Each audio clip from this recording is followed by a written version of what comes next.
What's up guys and welcome back to the channel. And UFC 312 takes place like fucking tomorrow and I don't care about the card. And you probably fucking realized that I don't care about the card because I haven't dropped picks until now.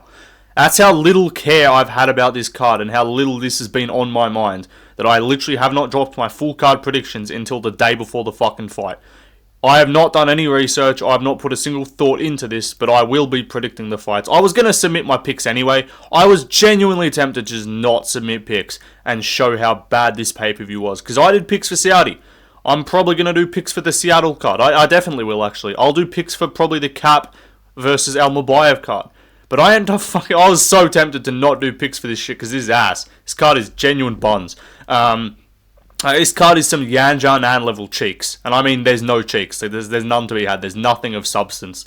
So yeah, if you didn't know already, yeah, the card's not great. Listen kid, you're a fucking casual. This is a badass card. You're not excited for Rongzhu versus Cody Steele in Australia, even though neither of those fucking guys are actually Australian. Absolute casual. You're a bum. So yeah, this card sucks. I couldn't care less. But anyway, I'll predict it just for the sake of it, and we'll probably go like 8-4 on picks, or like 7-5 on picks. We'll see what happens. But anyway, let's get started with the early prelim opener. We are speed running these picks. This is not going to be more than a 20-minute video. Jubli versus Salkilld.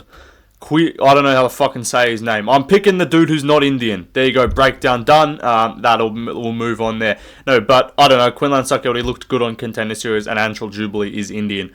By the way, if you haven't seen already, in that bottom section, 2024 picks, you can see there 66%. So far this year at 68%, and on my lock predictions, which is 70% confidence or more, I am at 3 out of 3, so 100%. Obviously, I started that on the Saudi card, so we'll see what happens. I've got some locks here. This is one of them. I'm very confident that the non-Indian fighter beats the Indian fighter. Anyway, let's move on to the next fight. Micallef versus Jousett. Now, what I'm going to be doing with this prediction is looking at the guy's face who I dislike more. And that is Micallef. I do not like this dude's face. His face annoys me to look at. So I'm not going to be picking him. I'm going to be picking Jousett, and I'm going to be making him a lock. Joussett's winning this shit. I don't give a fuck. Yeah, Jousett's going to win by decision. Micallef beat one fucking random black dude on Contender Series. He's mid. I don't know. He's inexperienced, I guess. Jousett trains with a good team. Do you want a fucking breakdown? Do you guys want prediction breakdowns and detailed in-depth analysis for Jousett versus Micallef? Because I'm not fucking giving it to you. Moving on to the next fight. Next up, we got another badass fight. I don't know why this is on the fucking Australia card. Rongzhu, Chinese man versus Cody Steele, American Asian dude. Not sure why either of these two are on the card, but it's a badass fight, kid. Let me tell you, we had to kick JDM off the card because this kid, Cody Steele, is an absolute marauder. I'm going to be picking Cody Steele. I don't know, Rongzhu's fucking mid.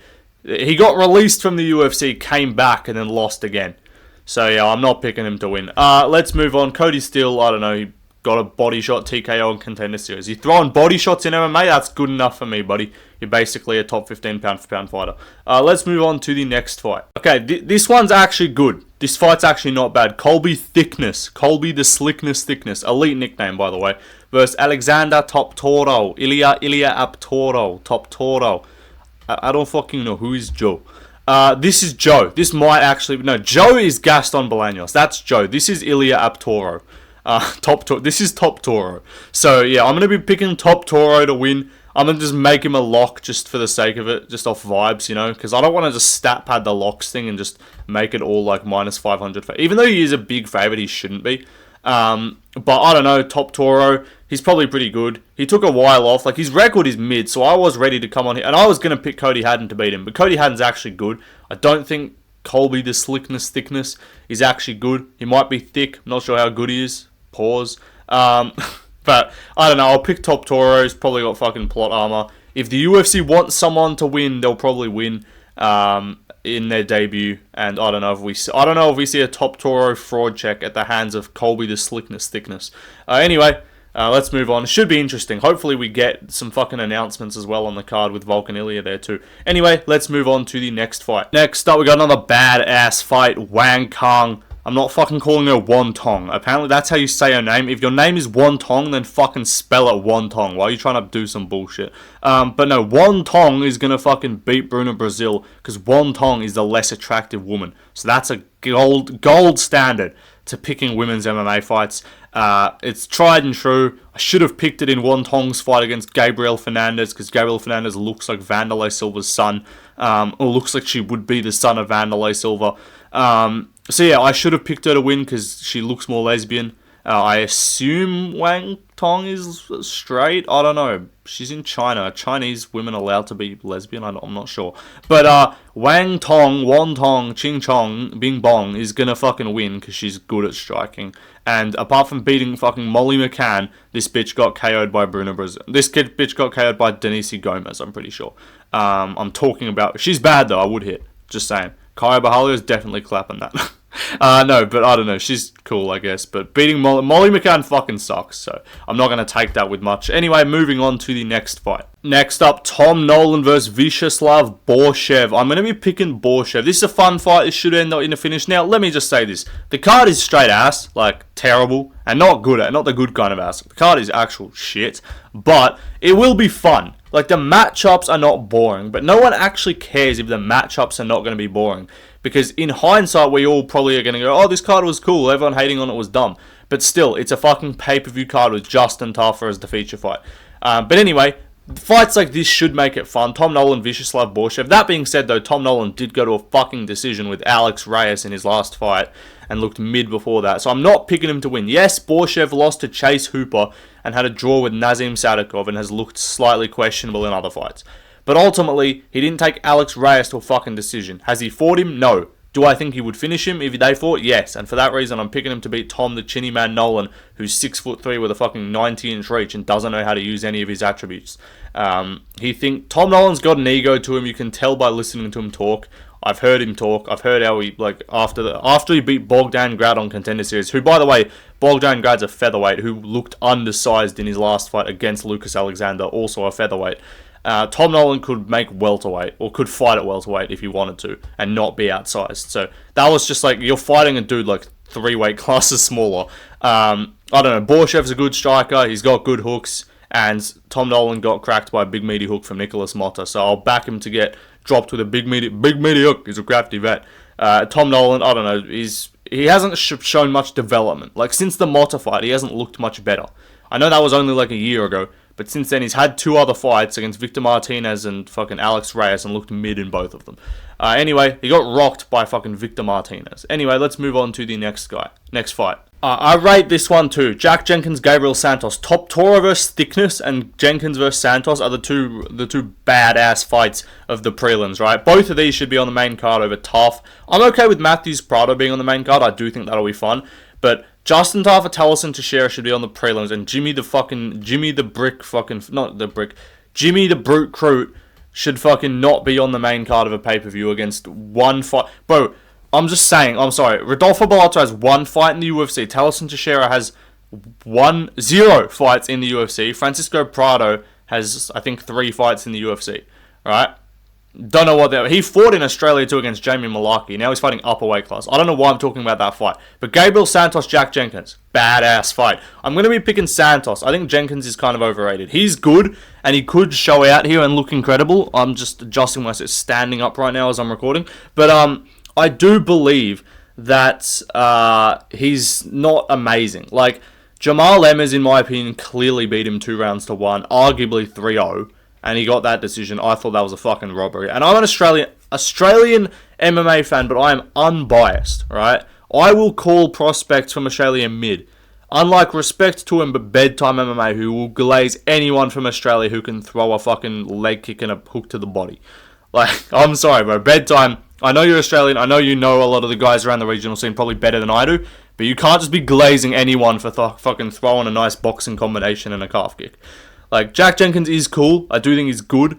He's not top 15 caliber in my opinion. Gabriel Santos could be, judged by the fact that he almost beat Lerone Murphy, and I thought he beat Lerone Murphy. So, that's what I'm looking at. I'm looking at Jack Jenkins, who I thought lost to Jamal Emmers, compared to Gabriel Santos, who I thought beat Lerone Murphy. I also think Gabriel Santos' other fights are just better. Like, Don Shainis and fucking Herbert Burns are terrible. And he took Don Shainis to the cards, who got finished in round 1 by Sadiq Yusuff by submission, mind you.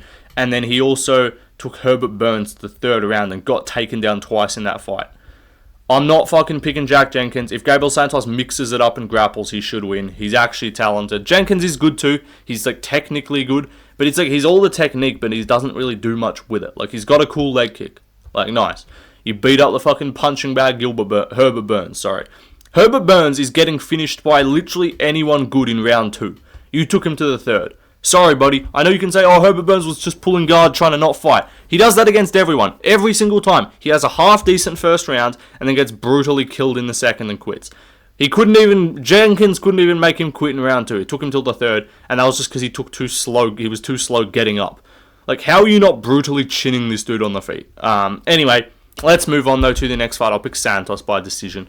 Let's move on to the next fight. Jake Matthews, this dude eats fruit with the skin on. That is going to get read out by John. That's probably John Anik will mention that in this fight, I guarantee. He'll be like, Jake Matthews enjoys eating oranges with the peel.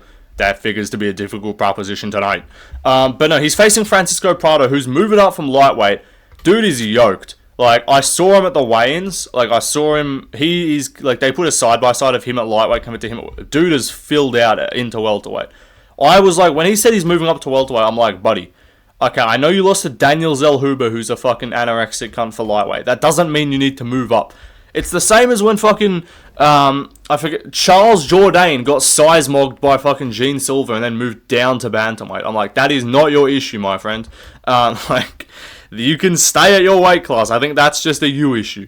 But Francisco Prado, he is good, he is talented, but he struggled with the range of Zellhuber. I think Zellhuber is a much better striker than fucking Matthews, right? Matthews does get dropped. So there was a temptation, and I do think if you're gonna, with the odds that they're at, I'm less confident in a Jake Matthews at minus like 230 than I am in some of these other fighters who than a Borschev at minus 130, right? I feel more confident about Borschev winning than Matthews winning. So if you want to put a dog money on Prado by KO, because Matthews has shown to be a little bit chinny, he does get caught. Semmelsberger dropped him like twice in their fight. He's been put away with strikes before. Not that many times actually, but like, I don't know, he does show to not have just a granite chin all the time. Looked a bit like iffy against some fighters who aren't that good. And Lighterman skill, that's a real thing. I bring you this because Lighterman skill's a real thing. We know this. Prado could go up and just be way quicker and put on a great performance. But I do have to remember, it's not just the Zellhuber loss.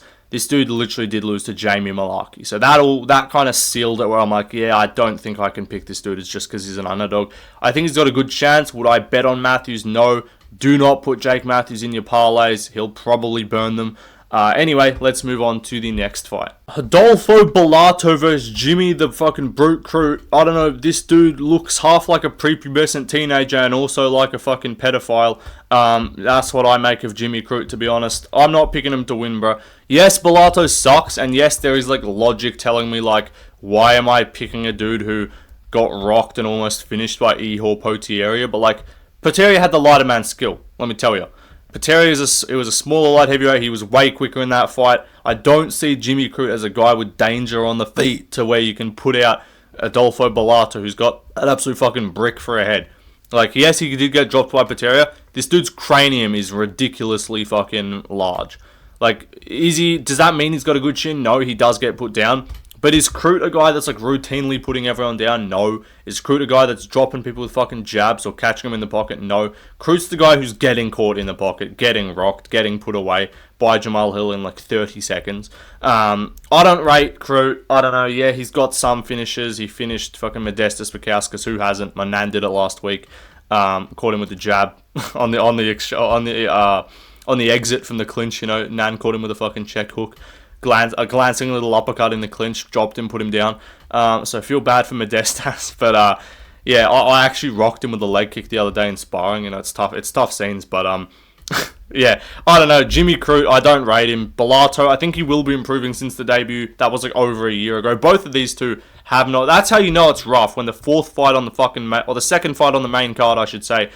Neither of the guys have competed in 2024. This is both of their first time competing in like 500 days.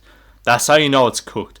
Anyway, I'll pick Gelato by fucking TKO, I guess, because he's not Jimmy Crute. Anyway, moving on to the next fight. Next up, we got Justin Tafa versus Teixeira. Justin Tafa is built like my mate, whose name is also Justin. Coincidentally, he's a plumber. He's a fat cunt. He never comes to training. The other day, I told him, where were you at training? He said, I was digging in the hole. I was digging a hole in the sun all day.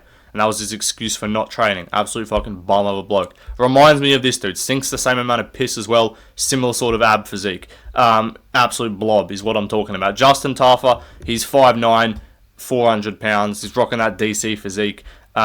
Except he's not good like DC. So I'm not going to be picking him. I'm going to pick Teixeira. I just make it a general rule. When I don't think the shorter fighter is that skilled, I will pick the guy with a 9-inch reach advantage. That's what I'm going to do.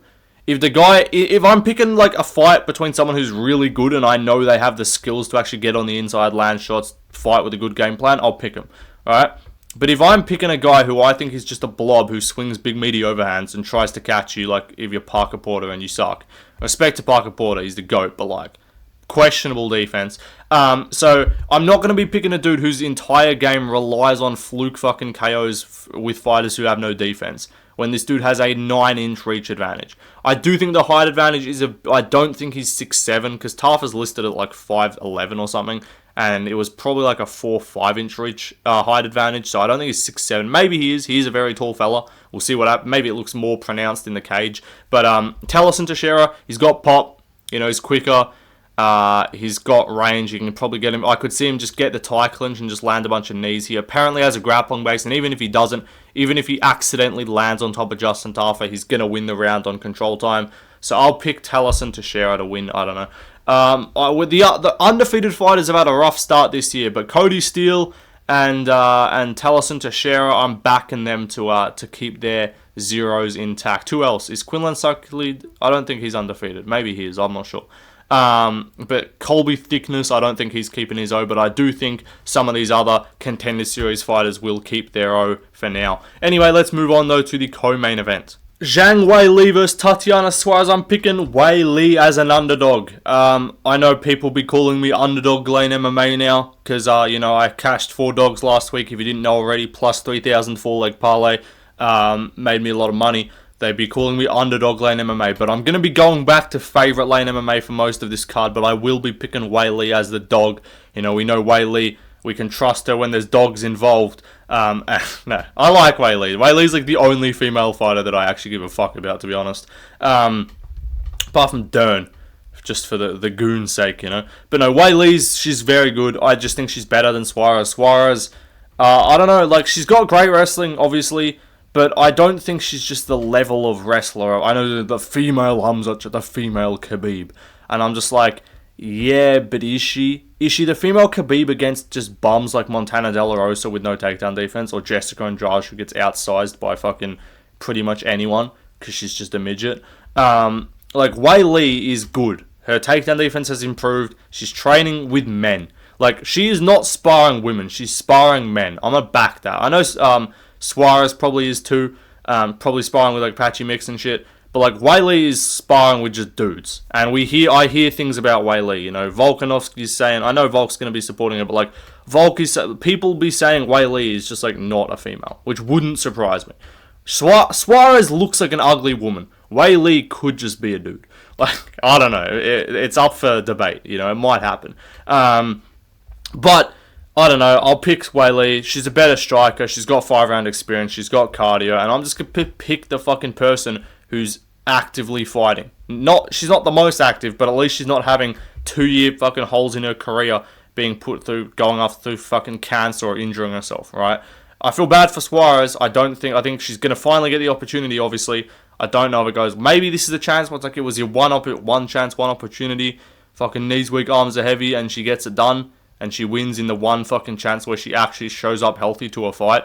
But, I don't know. I think Weili gets it done. Let's move on, though, to the main event. Sean Strickland versus Dricus du Plessis. I'm going to be picking DDP to win the rematch. I was trying to tempt myself to pick Strickland and look like a genius. And any time I'm like, oh, maybe I should pick this guy, he's probably going to win. And then I don't pick him. He always fucking wins. So, Sean Strickland, congrats on winning the belt back, mate. And again, the vibe, I feel like the vibe is just kind of with Strickland for a bit. Like, Strickland in Australia, he's having his moments. But again, Dricus, you just can't fucking... Like, I think, in my opinion, you need to stop Dricus. Like, you need to actually be able to get him out of there, or you just need the tools to absolutely neutralize him for 25 minutes. I think Strickland's striking is better. I think he has good takedown defense, but I don't think he's, like, the level of, like, anti-grapple or the level of striker where he can just absolutely shut down Dricus on the feet and stay at range and stay out of danger and avoid the blitz. I just don't think he can do that. And if they're going to stand for fucking 25 minutes, or stand for 20 minutes and grapple for 5, I'm going to back Dricus to steal rounds with grappling, and I'm going to back him to steal rounds with like seemingly bigger shots. That's what I'm going to say. I don't know. I do like both guys. I kind of want Strickland to win because I do want to see the Khamzat. Like, I want to see both guys fight Khamzat, but if Strickland loses, I highly doubt he gets another opportunity. If Dricus loses, he hasn't lost in the UFC. He can probably go and just fight like Caio Borralho, and if he wins, can just get a title shot. Like, I wouldn't even mind that. Or fight a Mavov if he wins, get a title shot against the winner of Strickland Khamzat. If Strickland loses, I really don't think he gets another title shot. Maybe if Khamzat's champ, but obviously he ain't getting another one if Dricus stays champ. But he is cool. I don't know, like, he's kind of, people say he's cringy, he tries to be edgy. I get it. Sometimes he's a bit annoying. But I don't know. I think the vibe, he has been better this week. Like, this was not the same level, like, insufferable Strickland. He's playing into it a bit. He's acknowledging, he's like, we're gonna go to war for you fucking guys. Lots of jabs and teeps. Like, he knows, he understands that we kind of all are sort of sick of the gimmick now. But I don't know. I do like Strickland. I think some of the stuff he says is funny. Anyway, I don't know. What am I even breaking down? This fight it's cool, but like, I actually am I am excited for it, to be fair, because when the first fight is so close, like, people saying Dricus fight domination is just like, I kind of disagree. The thing that tipped me over the edge though, because I was probably gonna still pick Dricus, thing that kind of made me be like, yeah, Dricus probably winning, is Strickland clearly fucking has staff. If he's taking antibiotics, that's going to mean his cardio is fucked, and Strickland's cardio is going to need to hold up in this fight. Like, it's just going to need to. Dricus is going to just push a pace, and if Strickland is going to be gassing at round 3, it's just not going to go well for him.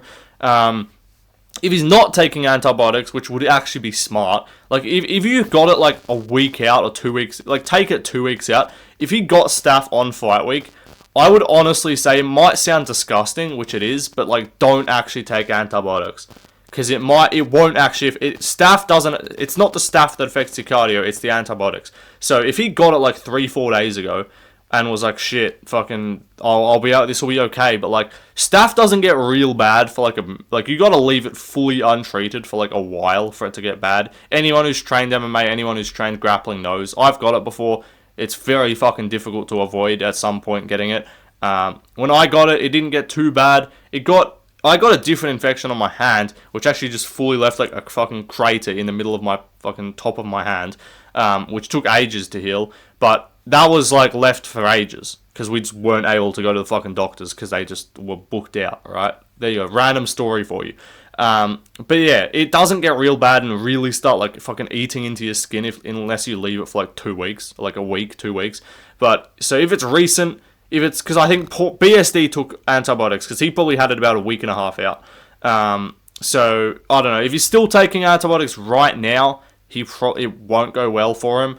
If he's not taking any at all, or if he ended the treatment and he's just waiting for it to fuck off, then maybe it'll be okay. But, I don't know.